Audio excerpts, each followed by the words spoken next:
Très chers enfants, bonjour. Alors comme vous voyez, maintenant nous sommes arrivés à la révision et on va faire des rappels de toutes les leçons qu'on a vues. Et on va commencer par voir les déterminants et les rappeler bien sûr. Donc tout d'abord, on va définir c'est quoi un déterminant.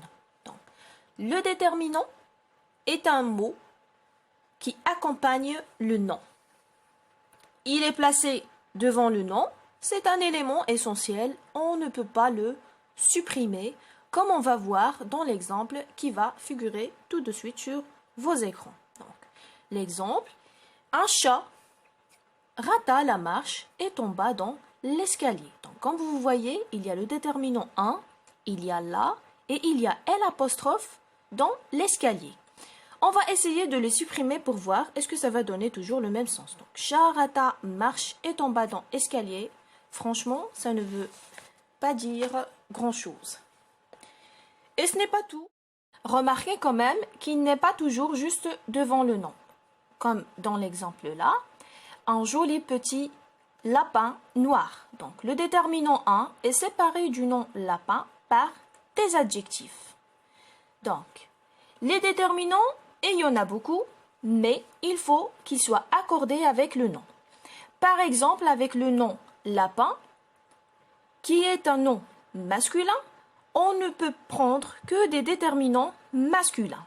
Donc, on prend le lapin, ça le fait.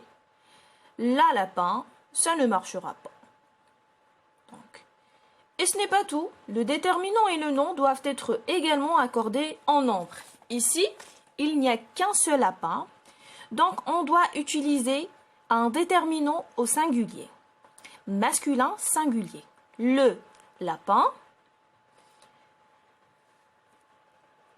un lapin, mon lapin, ce lapin, chaque lapin.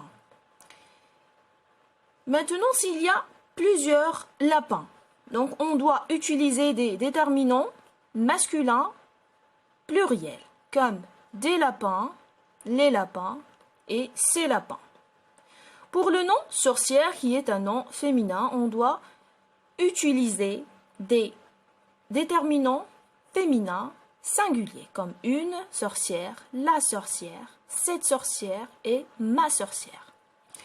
Dans ce cas-là, vous l'aurez bien sûr deviné, on doit utiliser des déterminants féminins pluriels comme les sorcières, des sorcières et ces sorcières. L'article fait partie des déterminants, il peut être défini ou indéfini. Pour l'article défini, il sert à désigner une personne, un animal ou un objet que l'on connaît. Exemple, il monte dans la voiture.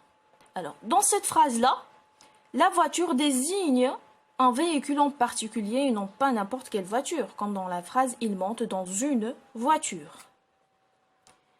Voici les différentes formes de l'article défini. Alors, pour le singulier masculin, on peut mettre le ou L', singulier féminin, la ou L'.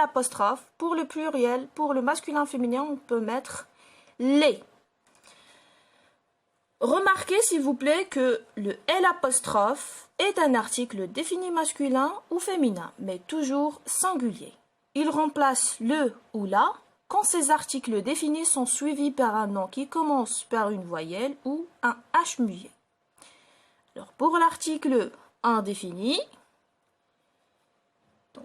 il sert à nous indiquer et à nous montrer que l'on ne sait rien de la personne ou de l'animal, de l'objet dont on parle. Exemple, un carton est posé là. Dans cette phrase, l'article indéfini nous indique qu'on ne sait pas de quel carton il s'agit.